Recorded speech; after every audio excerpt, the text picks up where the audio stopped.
Indian എയർഫോഴ്സിന്റെ Agniveer പോസ്റ്റിലേക്കുള്ള അപേക്ഷ മുൻപ് വിളിച്ച കാര്യം നമ്മൾ അപ്ഡേറ്റ് ചെയ്തിട്ടുണ്ടായിരുന്നു. അതിന്റെ പരീക്ഷയ്ക്ക് ആവശ്യമായിട്ടുള്ള അഡ്മിറ്റ് കാർഡ് റിലീസ് ചെയ്തതുമായിട്ട് ബന്ധപ്പെട്ട കാര്യവും നമ്മൾ അപ്ഡേറ്റ് ചെയ്തിട്ടുണ്ടായിരുന്നു. പിന്നീട് അതിന്റെ ആൻസർ കീ വന്നു. നിലവിൽ അതിന്റെ റിസൾട്ട് റിലീസ് ചെയ്തിരിക്കുകയാണ്. 16 ജൂണിനാണ് ഇതിന്റെ റിസൾട്ട് റിലീസ് ചെയ്തിട്ടുള്ളത്. വന്ന ഉടനെ തന്നെ നമ്മൾ നമ്മുടെ വാട്സപ്പ് ചാനലിലൂടെ അപ്ഡേറ്റ് ചെയ്തിട്ടുണ്ടായിരുന്നു. സോ അപ്ഡേറ്റുകൾ പെട്ടെന്ന് കിട്ടാൻ വാട്സപ്പ് ചാനൽ ജസ്റ്റ് ഒന്ന് അംഗമായിരിക്കുക. അപ്പോൾ ഇതിൻ്റെ ഫസ്റ്റ് ഫേസ് എന്ന് പറയുന്നത് എക്സാമിനേഷൻ ആണ്. ഓൺലൈൻ എക്സാം ആണ് നമുക്ക് വരുന്നത്. ഓൺലൈൻ എക്സാം കഴിഞ്ഞാൽ നമുക്ക് അതിനുശേഷം സെക്കൻഡ് സ്റ്റേജ് ആയിട്ട് ഫിസിക്കൽ ടെസ്റ്റ് ആണ് വരുന്നത്. ഫിസിക്കൽ സ്റ്റാൻഡേർഡ് ടെസ്റ്റും അതുപോലെ ഫിസിക്കൽ മെഷർമെൻറ്റ് അതൊക്കെയാണ് വരുന്നത്.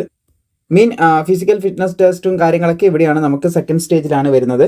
പിന്നെ അഡാപ്റ്റബിലിറ്റി ടെസ്റ്റ് കാര്യങ്ങൾ ഇതൊക്കെ നമുക്ക് ഇതിൽ വരുന്നതാണ്. അപ്പോൾ 2 സ്ട്രീമുകൾ ഉണ്ടായിരുന്നു, സയൻസും അതർ ദാൻ സയൻസ് സബ്ജക്റ്റും. അപ്പോൾ ഇതിനൊക്കെ പരീക്ഷ ചെയ്തവരുടെ റിസൾട്ടാണ് നിലവിൽ വന്നിട്ടുള്ളത്. ഇത് ചെക്ക് ചെയ്യാനായിട്ടുള്ള ലിങ്ക് നേരത്തെ ഡിസ്ക്രിപ്ഷനിൽ കൊടുത്തിട്ടുണ്ട്.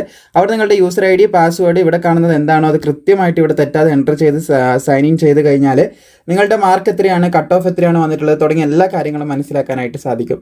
സോ ഇതുപോലുള്ള അപ്ഡേറ്റുകൾ കൃത്യമായി ലഭിക്കാനായിട്ട് പ്രോപ്പറായിട്ട് ഫോളോ ചെയ്താൽ മതി. 01/2027 അഗ്നിവീർ വായു ഇൻടേക്കിൻ്റെ പുതിയൊരു റിസൾട്ട്, അതായത് ഇതിൻ്റെ റിസൾട്ടാണ്, പരീക്ഷ ചെയ്ത നോട്ടിഫിക്കേഷൻ്റെ റിസൾട്ടാണ് ഇപ്പോൾ വന്നിട്ടുള്ളത്.